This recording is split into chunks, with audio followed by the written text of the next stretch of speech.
Charlie, is Erica coming? She said she was. Oh, all right. All right, let's get started then. Everybody should have a handout, these little things here. There's a little prescription, and that describes our whole health program. If you get, everybody follow the little things. Put your name on it, sign the bottom, and put your date of birth. It's all about the 5 areas of health that we focus on. So if everybody followed this, we wouldn't have any health problems in this country. That's what I try to follow. Try to simplify everything, because if you don't simplify it, then nobody will listen. This little thing is a little logo someone made up for me, and it tells you simple about nutrition. You'll eat right, eat less, and stop at 6. If you could follow that, then you're going to solve the whole nutritional problem, which is one of the main problems in this country. So this is a women's medical survival kit. So why are we doing women tonight? Well, I'm going to explain that in a minute. Also, there's a picture about the digestive tract. We'll talk about it. It's important to understand what happens to food, how it interacts with your body. There's a little handout. It says the Thyrochruzic model. What this is if you go for your mammogram, mammograms miss anywhere from 17 to 30% of cancers. So by taking this, oh, hello, Dan, how are you? Oh, Nicole, how are you? By taking this little survey, you can improve your chances of getting properly diagnosed. And if there's an abnormality, and if you're in a high-risk group, it starts out a low group, medium group, and high. And if you're in a high-risk group, then you should get either an MRI or an ultrasound. So there's a reason to do this, and I'll explain. There's a picture of a famous actor, Olivia Munn, and she went to her doctor. She did the mammogram, there was nothing there. He said we have to do some more testing, which always impresses me that a doctor takes that next step. They did the Thyrochruzic survey, and she was in a high-risk group. Unfortunately, she ended up with bilateral mastectomy. She's a very pretty girl. And then we have our reading list here. I have these books here. I'll explain about it later when we end. These are the books that have really helped me, that have helped me focus on health. Lastly, we have 3 pictures. These are 3 great women in medicine. And we'll go through those, and I'll explain those shortly. So you all have your handouts. Okay? Yes, you don't have to hold your hand up. This is not school. Yes? There's a 360-degree thing that you do for mammograms now that also doesn't misses out. It's possible. This puts you in a specific risk group, and it tells you that you have to do additional studies. These things are not 100%. Future programs we'd like to touch next time on environmental toxins, how it affects you. Osteoporosis is a huge subject, and it's a very treatable disorder, and it's going to affect everybody. We'll have an exercise program and other health-related programs. Basically, if everybody in the country behaved, we'd have no medical problems. So this is, maybe they're not going to behave, but you have to start somewhere, and this is why we're starting. We traditionally did these programs, but COVID killed everything, so now we're starting them again. It's what I like to do best anyway. Speak directly to people, tell them what they have to know on a very simplistic level so they can understand it. If you can't explain something to a 5-year-old, then you don't really understand it yourself. So that's why we're simplifying everything. Any questions so far? Okay. Why are we doing a women's healthcare program? Well, there's a very specific reason, because most of my patients have traditionally been women, because women tend to go to the doctor, they tend to seek medical attention, they tend to cooperate more, they tend to do all the tests you tell them, and they tend to appreciate what you do for them. So it's traditionally been a female practice, so that's why we're focusing on that initially. And if you think about it, well, they are more in touch with themselves, their own health, so that's why we're doing that. The whole medical field has changed dramatically over the last 10, 15 years. Like when I started here 30 years ago, it was completely different. Every doctor had their own office. You went to medical school, you opened up your office, and then you had to be very well trained, you had to be a good doctor, you had to be kind to your patients, and if you weren't, you were out of practice very quickly, because word gets around in a community. People talk to each other. So you don't really care to say, well, he's not nice. You wanted them to always say, well, he's a very good doctor. Then you want to be kind to your patients, and that's the next step, because people are coming to you, they're in trouble, they need help. You have to listen to them.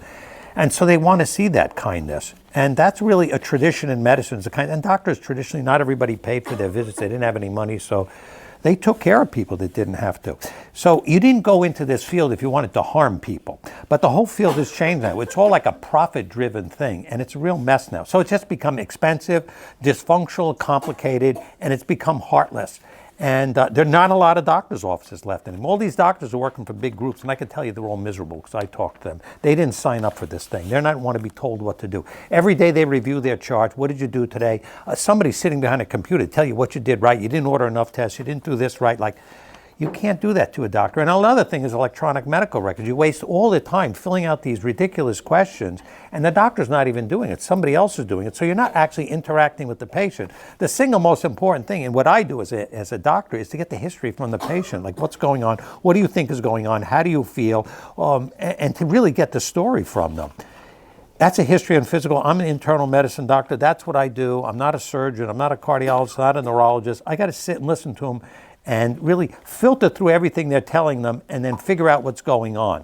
And you keep it very simplistic because you're listening to these long stories and what's the important. They say eventually the patient will tell you what's wrong with them. So you have to sit and listen to them. My entire practice has always been based on the concept of prevention and early detection of disease. Prevention is live a healthy lifestyle so you don't get sick. There's places around the world, they call them blue zones. These people live to be 100 years old. They don't get sick. They live very simplistic lives. They grow their own food. They have close family ties. They're very religious people. Some of them smoke, drink, but they don't get sick because their lives are very healthy. Early detection of disease is, well, if you're going to abuse yourself, not take care of yourself, at least get tested. So we have very specific tests. I'm sure everybody in this room has done all these tests. And it's how I live. It's what I've always believed. I was a little kid once, hiking with my father, and he was in front of me. And I'm watching him and I said, oh my God. I still remember, he was like 10 years old or 7. I don't remember how old I was. And I said, what happens if something happened to him in the woods, if he passes out, if he gets a heart attack? What am I going to do? So sometimes I think that was my motivation to become a doctor, but it also is like nobody just gets sick. Something happens along the way. It takes 20 years to have a heart attack. So we catching these things at a very early stage, and that's been the whole focus of my practice, and I'll explain why shortly. So I focus on very specific areas, and the first one is nutrition. So you go back into history and Hippocrates was the father of medicine 2,500 years ago. And what he said was, let your food be your medicine. What he's talking about is if you eat the right food, you're not going to get sick. And don't overeat and eat healthy things. The other thing he said was all disease begins in the gut. The gut is our intestines. So that's why I have this little picture here. So you could see how you start eating, goes down into your stomach, goes down into the intestines, you absorb it. The liver is very important, the pancreas, they all release chemicals. But the whole process of digestion actually, I'm reading this last night, it starts in the head. So you look at food, you smell food, you think about it, you taste it. Everything starts in the head. It starts releasing chemicals. It elicits all these enzymes and things. It tells the stomach food is coming. Prepare for this. It tells the mouth, get ready to, we're sending food down there. And then it sends chemicals back to the brain, tells you to eat more. It's this whole complicated process. It's just really interesting. So you're not supposed to abuse the process. You're supposed to respect it. So the food goes down in the intestinal tract. It gets absorbed, blah, blah, blah. And we'll talk about this shortly, what happens specifically in different areas. And it's important to understand this because once you start understanding what food does to you, then you can understand how you can control the whole eating thing. So I would say 80 to 90% of the country has a food problem now, a disorder, there's a weight problem. That's a permanent pandemic, and it's going to bankrupt the country. And then you're not supposed to eat large volumes of food. Nobody was ever overweight in the past. So we've created this disease, and I'm going to talk about this in a minute. The next critical thing is on your prescription card is exercise. Everything in nature moves except human beings. And animals moved to survive. You know, the fish swam, the birds flew, they went to get food, they went to get away from a predator, whatever it is. So you have to move, you have to stay physically fit. The more physically fit you are, the more likely you are to survive. Sleep is incredibly important. Everything in nature sleeps, but we have all these sleep disorders now, which are complicated things related to a lot of reasons. But if you don't sleep properly, your brain doesn't function, your body doesn't function. It's critical. We call it restorative sleep. And you know when you feel better after you've slept. Stress control. Stress is one of those factors you can't measure in a blood test, but it totally destroys your immune system, your nervous system. Everything is a mess when you're stressed out. You get high levels of adrenaline and cortisol. It's just a disaster. So high levels of stress exist in our society. We've created this. It's not normal. Like a squirrel's afraid of the bird, the hawk is going to kill him. He has to run away from the animals, a car, whatever. but he's not stressed out all the time. He's playing sometimes in his nest, he's resting. We have chronic stress. You're worried about financial things, you're worried about personal things. It's just a big mess. And New Jersey is like head central for stress. The last is environmental toxins. This is in everything. That's a whole separate lecture. It's very important to understand this. And it's in everything. Basically, the planet's become a toxic waste dump, and we live in the middle of it, and it's affecting everyone. And it's getting into your system, and it's disrupting everything in your life. And it's now affecting children before they're born, and it's disrupting development. All these problems you see in school with learning disabilities, the kids can't handle things, they can't handle stress, all the confusion, gender stuff, this is all related to environmental toxins. Nobody talks about it, but we have an excellent book I'll talk about in a minute that does explain this. Destructive behaviors, like we're experts at that in this country. People overeat, they smoke, they drink, they take drugs, they have alcohol. They spend too much money. They're in toxic relationships. They're on their phone all the time. They're watching TV. These are all toxic activities, destructive activities. Human beings are the only ones that involve themselves in constant states of destructive behavior. The last thing I want to talk about is injury avoidance, especially as you get older, is to avoid getting injured. That will permanently change your life. All day long I sit and listen to people, and I listen to the stories of what happened to them, and it permanently changes their life. You fall, you break a hip, or you break other parts, and some of these are in younger people. Extreme behavior kills extremists, so you have to be cautious as you get older, but doesn't mean you're supposed to stop living. So you stay physically active, and then you're less likely to get hurt. We're going to talk about very specific, the nuts and bolts of what you're supposed to do. This is really about cancer and heart disease. Those are the two biggest things that are going to kill you first. But it turns out that you could find all these diseases at its earliest stage. I'm sure everybody in the room has had this. There are cancer survivors in this room, and we found disease in many people. I started working with firefighters a few years ago. With the first 200 firefighters, I started logging in all the cases of cancer, because I never really calculated it before.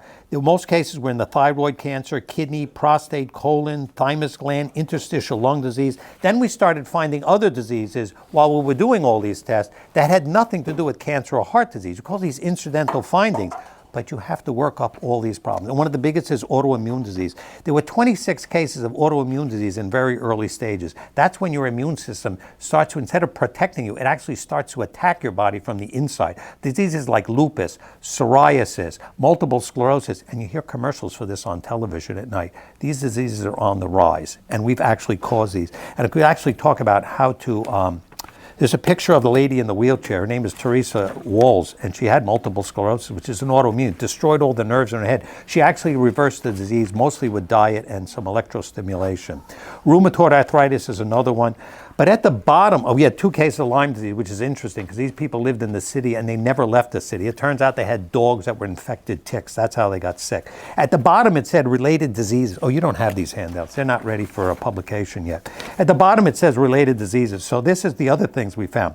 People are overweight, poor dietary habits, pre-diabetes, vitamin deficiency, fatty liver disease, high blood pressure, sleep apnea, stress disorders, cholesterol problems, kidney problems, gallbladder problems. Like we're finding all these things I wasn't looking for. Lourdes is my medical student. We went and did this, started I think it was 2 or 3 years ago in 22. I had no idea what was going to happen. We'll just do some cancer tests. We started finding all the diseases. Then we cataloged them. They were all men, so they were hard to deal with. They didn't all follow up. We became a big problem. So that's why I'm focusing more on female, because they tend to listen. So the problems that women get, besides all these other things, are breast cancer is right up there, ovarian cancer, and we found that in multiple cases, uterine cancer. There are people in the room that was caught in an early stage. Colon cancer we found in many early stages. One of them was a teacher, had absolutely no symptoms. We sent her for the colon test last year. She was 45. She ended up having very early stage of colon cancer. They were able to help her. There was no way in the world to know that was there. So that's why you do all these tests. Skin cancer is the #1 form of cancer out there. Thyroid nodules were about in a huge number of these firefighters. It's their masks, it's their uniforms, it's the toxic chemicals they were exposed to, and we follow these along, we biopsy these things, and they have to be followed. There may not be cancer this year, there may be cancer next year. Also, if you don't particularly biopsy the correct place, you're not going to get the cancer cells. So this cell's normal, this cell's is cancerous. How do I know this? One of these cases was my sister. She's a retired teacher, didn't want to do anything, said, I'm not coming back there. And Ada kept pounding her, she came back. She had an early stage of thyroid cancer, had absolutely no symptom, and it doesn't run in my family. So You don't know what's out there. So now I assume after you do all this, you gain experience. Say, well, that's why everybody's got everything until proven otherwise. So yeah, you got to check for everything because this is in the back of my mind. This is what I do all day. I think about these things. And every day something else comes up and I learn my lesson. So this is what we advise for all our women. This is what you should do. It's a very simple thing. Come get a history and physical done. We do a series of ultrasounds, the thyroid, the abdomen, the kidney, the bladder, the pelvic ultrasound. We picked many cases of ovarian, uterine cancer, early stages of it. All women should get mammograms after a certain age. And they take this survey, the Tyrer-Kruzik survey, and it will tell you. You could do this online. It takes 10 minutes. Get gynecological exams and also get a pelvic ultrasound because that's how would you ever know if there's anything going on in your ovary? You'd never know. It's buried deep in the body. A doctor I knew was a gynecologist. His daughter was a gynecologist. She died of ovarian cancer. Basically, if you had done a pelvic ultrasound, you probably would have found it and she would have survived. So we are finding these ovarian problems in an early stage, and I have very specific doctors I send them to. Doctors who respect what I do, send them and they work the problem up. Colonoscopy, you should get at 45. If you have the family history, get it earlier. Everybody does specific lab tests. I got a whole series of blood tests that we do on everybody, and now we're looking for everything. Vitamin deficiency, Lyme disease, hepatitis, inflammatory factors, blood count, blood chemistry, thyroid antibodies. Nobody does this, but we catch early cases of thyroid disease. I don't know how many of these were. This was like a huge number of the firefighters that we worked with had thyroid antibody, which meant there's thyroids were in an early stage of disease and they have to be followed along. Something in the environment got into their body and it set off this thing with their thyroid. We send all our patients for cardiac consultations, especially if they have high risk. But what's a risk factor for heart disease? Like, are you prone to have a heart attack? Well, if somebody in your family had a heart attack, if you're diabetic or pre-diabetic, if you have cholesterol, if you smoke, you have high blood pressure, if you don't have an active lifestyle, if you have any symptoms, if you're a smoker. So these are all like warning signs that you're going to have a heart attack. So I don't wait till somebody has a heart attack. I don't think we've missed one case of cardiac disease in 30 years I've been here. The only case was somebody who didn't listen to me. One of my police came in. He's a sheriff in Passaic. Absolutely nothing wrong with him. You send him for a calcium score. It's a CAT scan of the heart. This guy, his score was relatively low. I sent him right to the cardiologist because I don't know what he's got. He ended up having a cardiac catheterization. He ended up having a stent put in his heart. He basically would have been dead. He had the widowmaker. A lot of stress in his life. His police officer, you know. He survived. Next time I'll bring him in.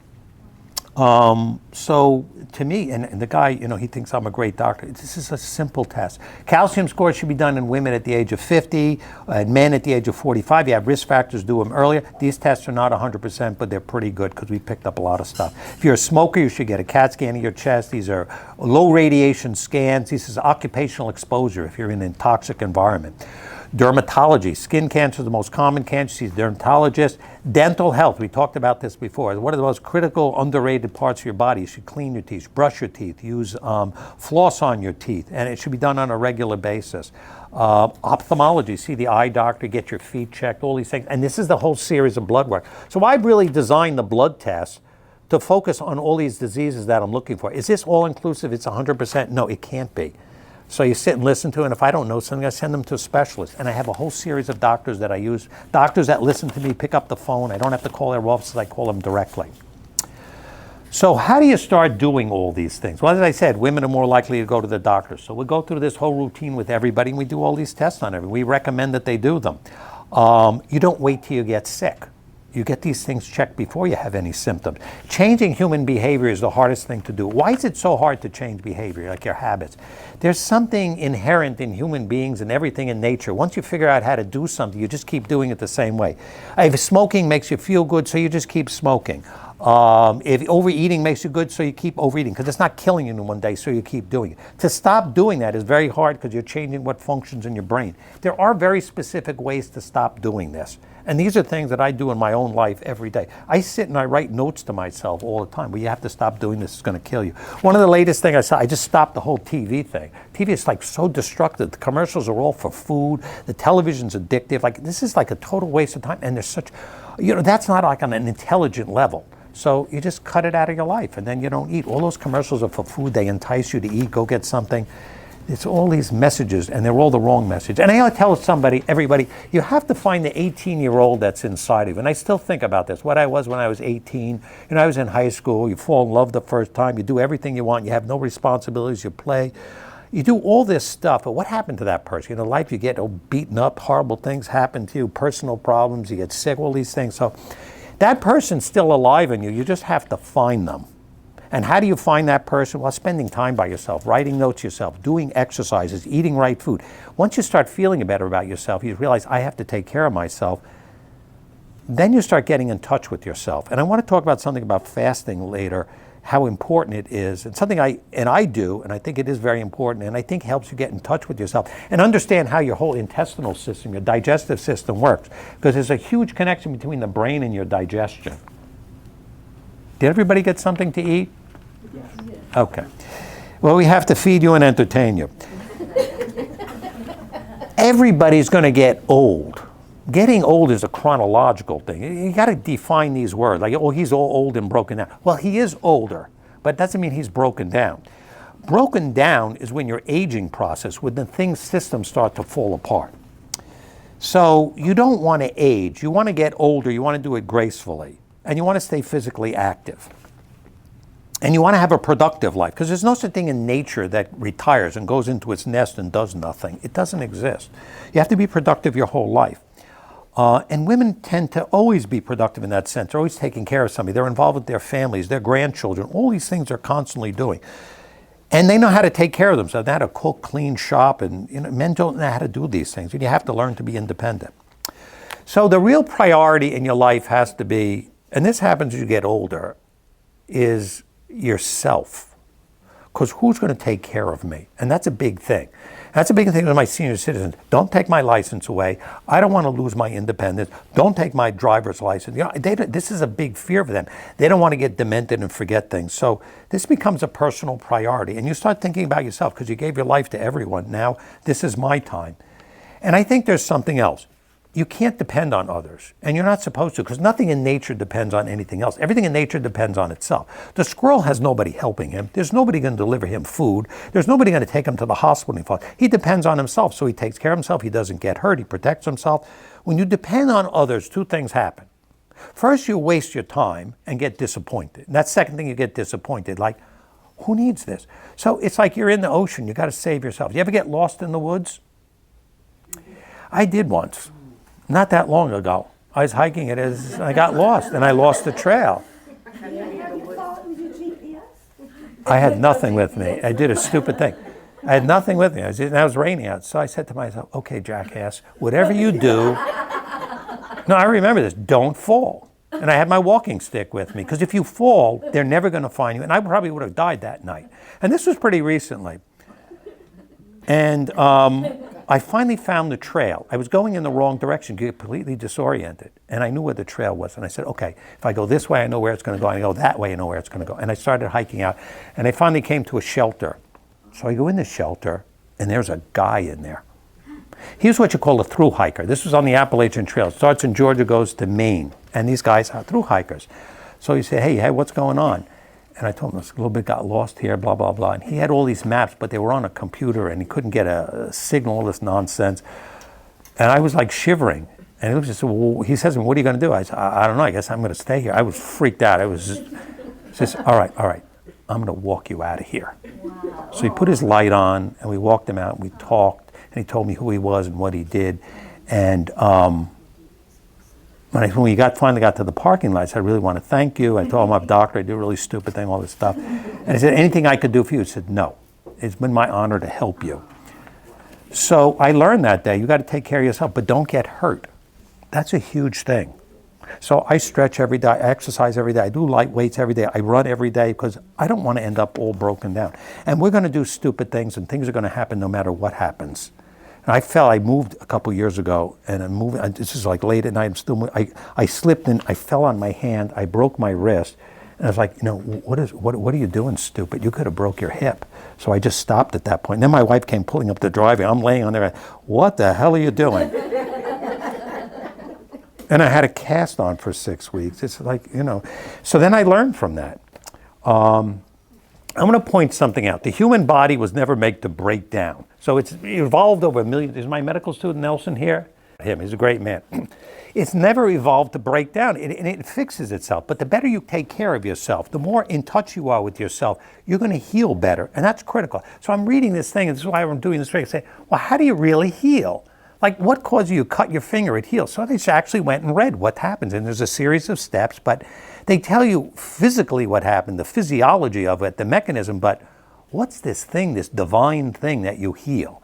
That's what I really started to think about. It's something bigger than just a mechanical thing. There's something else going on, and you have to respect that. And what it really comes down to, you have to respect yourself and your body, your ability to heal. All these things are, it's almost your responsibility to take care of yourself, not to abuse yourself. It's almost like it's not your right to do that, because God gave you this perfect, I'll use that as an example, God, just use that term. But you were given this perfect system. You're supposed to take care of it.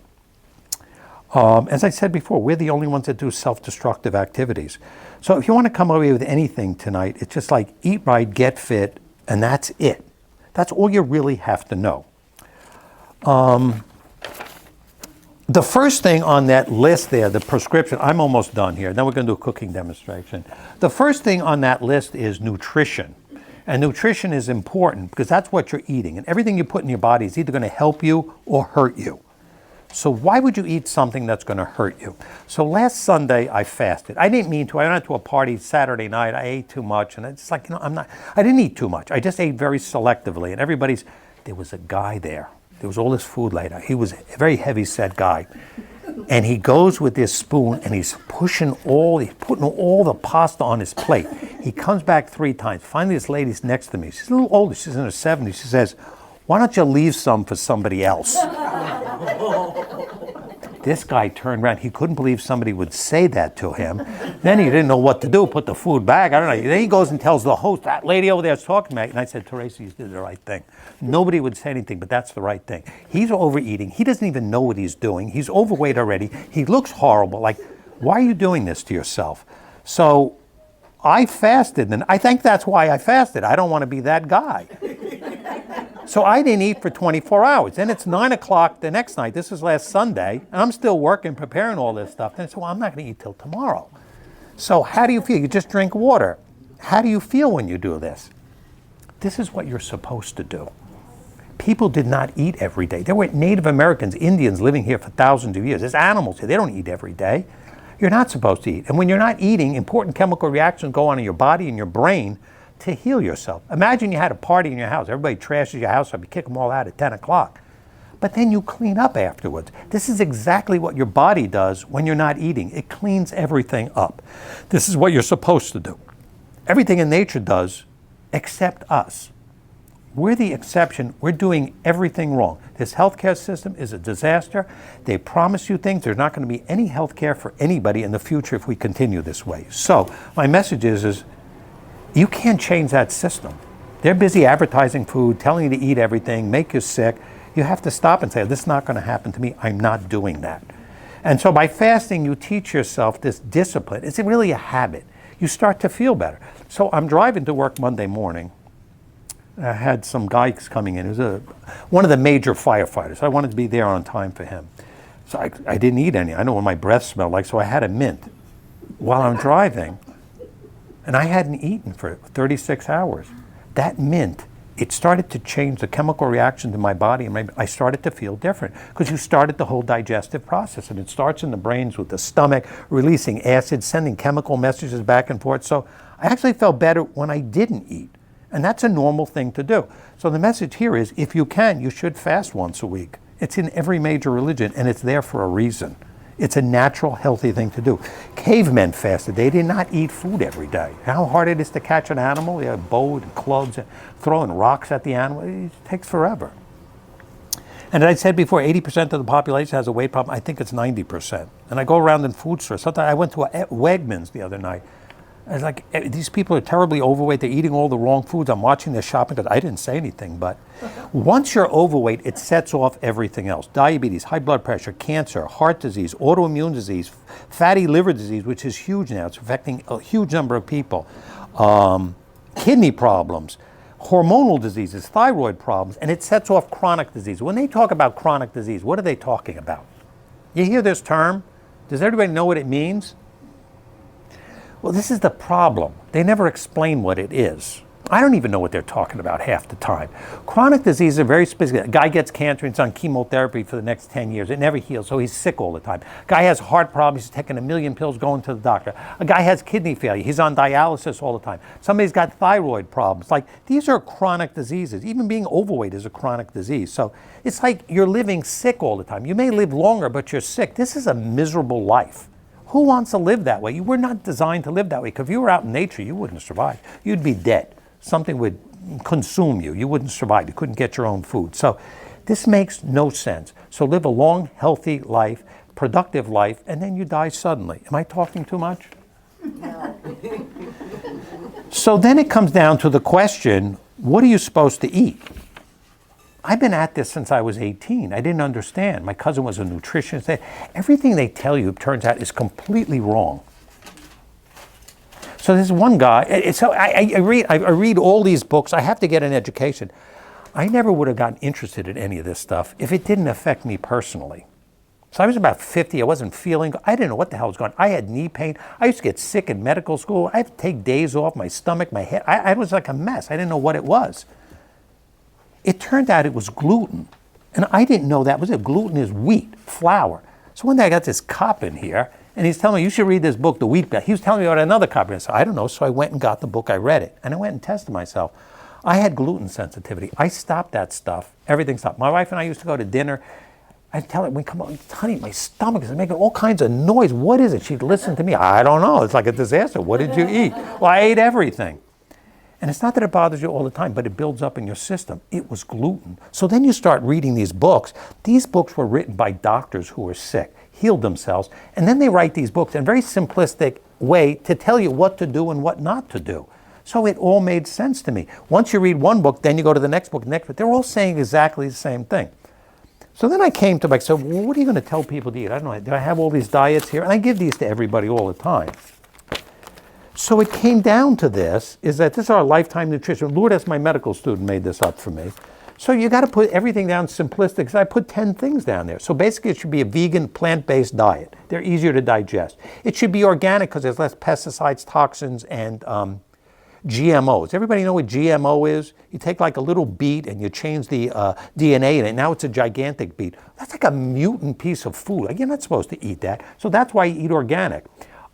Fiber is very important. You ever watch a horse, they're eating hay all the time? They're constantly cleaning out their bowel. That's what they're supposed to do. And then the manure forms more hay, so they just keep eating and eating, but they're cleaning themselves out. We eat everything wrong. Nobody eats enough fiber. I have a specific list of fiber, what to eat, and we'll talk about that shortly. Healthy fats. What are healthy fats? Oh, I don't know who this is. Oh, my college, they want money. It was a really good place when I went there, and it's horrible now. Avoid gluten and grains, grain-free diet. So I give everybody these things. Inflammatory foods, I have a whole list. That's everything we eat in this country. To fast 16 hours a day, drink filtered water. I try and keep everything. So it says eat less and live longer. So there's this guy up in Harvard. His name is David Sinclair. Nelson knows him. Nelson's my medical student. He's now a geneticist, and he'll be an MD, PhD soon. And we talk about this. Well, the guy writes this big book, right? It's just like, and he starts getting into all this social stuff. So then I said, well, what is he really talking about?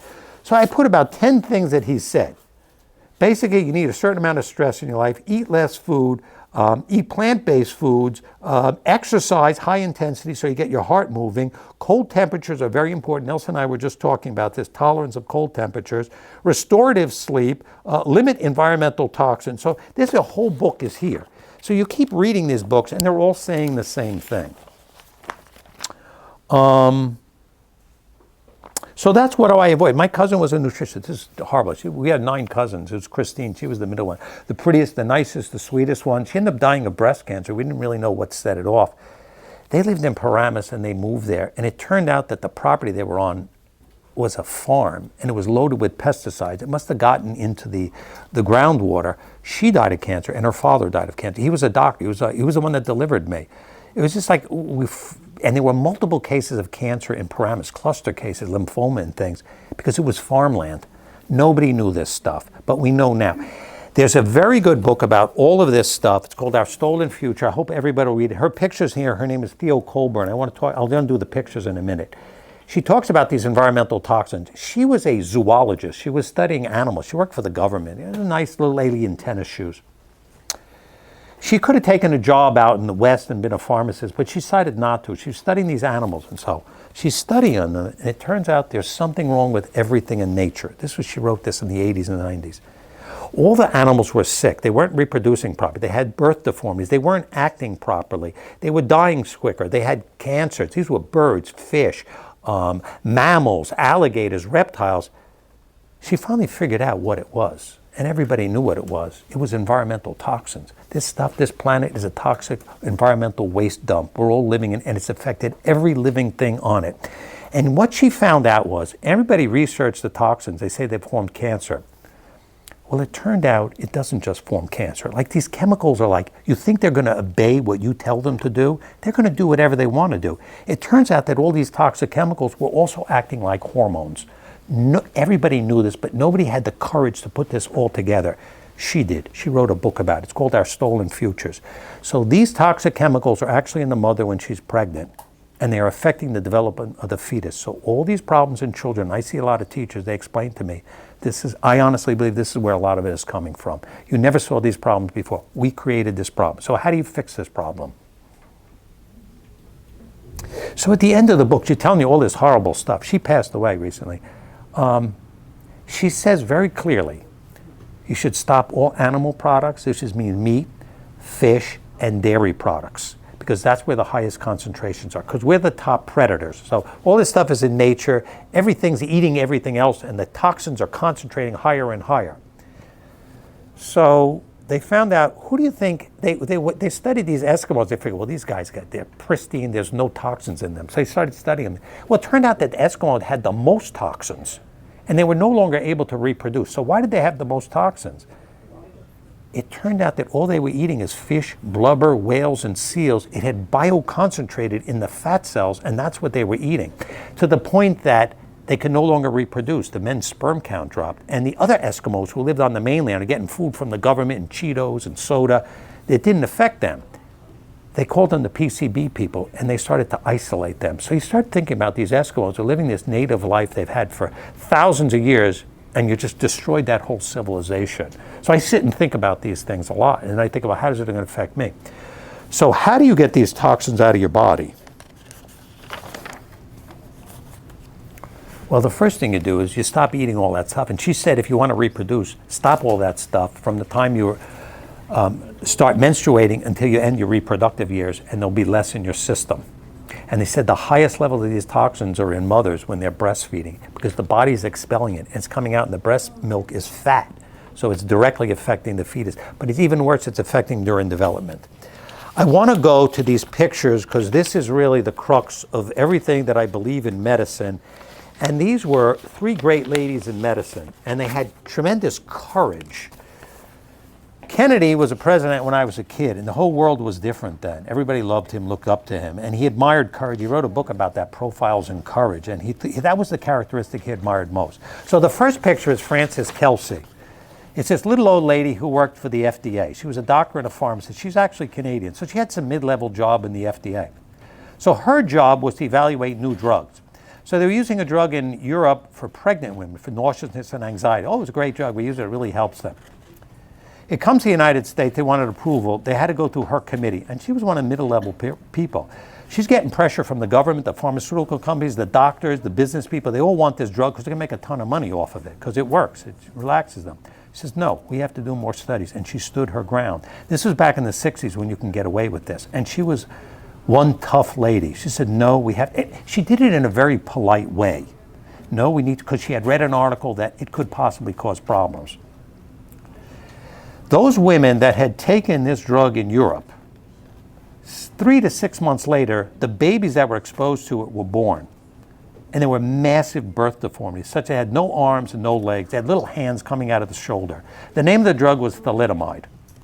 Had she not stood her ground, you're talking, they've used one in Europe, they're using thousands here. You know how this country works. Everybody be pushing it, selling it. She was the one that stopped it. Nobody's ever heard of her. Nobody knows about her. Kennedy gets a hold of this story. She stood her ground. She didn't back off. And if you see the picture, he's giving her the Medal of Freedom Award, which is the Congressional Medal of Honor for civilians. This is the highest honor you can get for a civilian.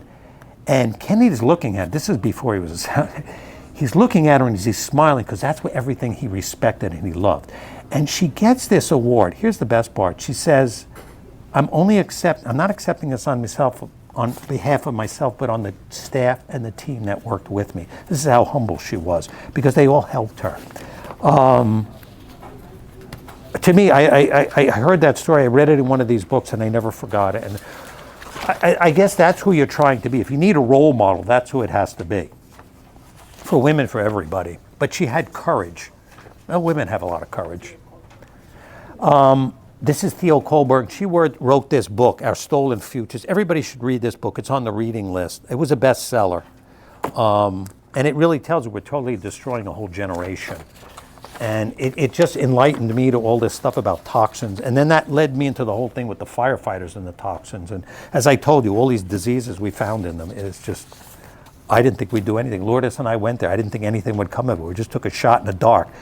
We had to actually stop doing it. All those charts, there were over 200 firefighters. I had to stop doing it. It got to be too much. It was interfering with my regular practice. So, and a lot of these guys wouldn't come back. They didn't want to do anything. And there would be cases of cancer in the fire department, and they knew it, and they didn't want to know. And they would say, I don't want to know. And they would sit and talk to each other, I don't want to know. So to me, I don't understand that. I mean, you're married, you have kids, and I would say this to them, but I think I'm speaking to a sliver of the population, those who want to listen and want to live. Not everybody wants to listen. Hopefully this message will grow. Anyway, the last is Teresa Walls. This lady's a doctor. This story just really got to me. She had multiple sclerosis, which is an autoimmune disease. Everybody know what autoimmune disease is? You're going to hear this. Do you know what this means? Your immune system protects you against infection, cancer cells, toxins, all these white blood cells. The saliva in your mouth is part of it, your intestinal tract, all these chemicals, all this stuff goes on. It is a very complicated system. If you develop autoimmune disease, your body no longer protects you. It actually starts to attack yourself. Your immune system is now attacking. It's not a great term. It's like you're destroying yourself. So how does this happen? Well, it turns out that you can understand how it happens. So it happened to her. She's taken all the medications for it. Basically, nothing's working. She's married. She has children. She has a family. She's a doctor. She's in a wheelchair, and she's still working. I'm just looking at this picture. Why wouldn't you give up? She did. This is one tough lady. A year later, this is her riding a bicycle. What happened was the medicines all became, the disease became immune to the medicine. It's almost like a bacteria. You keep giving them antibiotics. It stops working, which is really interesting. How does it stop working? It's like it almost knows, it senses it. Well, we want to kill her, so we're going to become immune to this. So she sat down and she started researching different diets. There has to be a way to control the immune system. And I had always thought about that many years ago. And she researched this and he came up with her own dietary plan. She's all broken down. She can't do anything. She's researching this at night. She came up with a dietary plan and it started to work. The reason it worked is it deactivated her immune system and she started to feed her body all the things she needed to heal. Like if you're hungry and you eat the right food, you're going to feel better. You eat wrong food, you're going to get sick. What Hippocrates said, let your food be your medicine, and that's actually what she did. And a year later, she's riding a bicycle. And she also used electrical stimulation. Multiple sclerosis is when all the nerves in your brain just get destroyed. It's so strange, and I think about these things all the time. Her immune system was just attacking the nerves in her brain, and they were just attacking part of the nerves. And the part of the nerve was the outside coating. A nerve is like a wire. You have the copper in the middle and the plastic on the outside. The plastic is what we call myelin. That protects it so it could send its signal. It would only attack that part. Why? Who knows? It's some weird thing in your genes or something. Like, who could figure this out? It doesn't matter. The medicines don't work anyway, and they're so toxic they make you sick. You'll hear commercials about this at night. Psoriasis, Crohn's disease, multiple sclerosis, RMS, all these diseases, it's on the rise, this stuff. You don't want this disease. Why am I all focused on this? This runs in my family. My grandfather had it. He had rheumatoid arthritis, could hardly move his hands. My sister had this when she was young. My 2 aunts had both rheumatoid arthritis. My 2 brothers had it. They had different forms of it. It's where the immune system attacked. You get all this arthritis, weird stuff. One was terribly overweight and the other had a terrible diet. So, and my other brother, he's still living, he changed his diet and he started getting better. He went vegan, he stopped eating gluten and all this stuff, and all the symptoms went away. I would see him in the grocery store. I said, Gary, stop eating this, stop eating that. Eventually he listened. And I have no intention of getting sick. I hope to do this for another 10 years. My staff is a good staff. They're staying with me. We all work together as a team. You know the girls. There's not a lot of offices that function like this. These girls sacrifice, they take their time, and they really care about the patients because they're in touch with the patient. This is not a corporate setting here. This is a personalized thing. We have direct care with all our patients. Those are the 3 great ladies. Take those pictures at home, research them, look them up. I always like the picture of Kennedy looking at it. This guy was the best looking guy ever. He was the most handsome president. This guy knew how to dress. This guy had the best looking wife. She was fashionable. She had changed the whole country. Everybody wanted to be like Jackie. All the men wanted to be like him. The one thing that nobody knows about him, Jack Kennedy was in constant pain the entire time he was in office. He had Addison's disease, which is immune system. His autoimmune system, it started to attack his own adrenal gland. So he didn't have enough adrenaline, didn't have enough cortisol. He would get shots all the time. He had doctors around. He was on thyroid medication, steroids, amphetamines, all kinds of pills. He wore a 2-button jacket, which everybody started wearing, but nobody knows why they were wearing it. He popularized it because he had a brace on his back. Every man started wearing it. That's why you have 2 buttons now. Before it was 3 buttons. It was Jack Kennedy. This guy was the best looking guy, the coolest guy, and he was in his 40s. Had he lived, the world would be a different place. When he died, it was like 9/11 in my generation. It changed everything. The 60s were a horrible time. Everybody that was going to change things died. The 2 Kennedy brothers, Martin, Malcolm, and after that, everybody kept their mouths shut. They went along with things. Until now. Now we speak out to you ladies.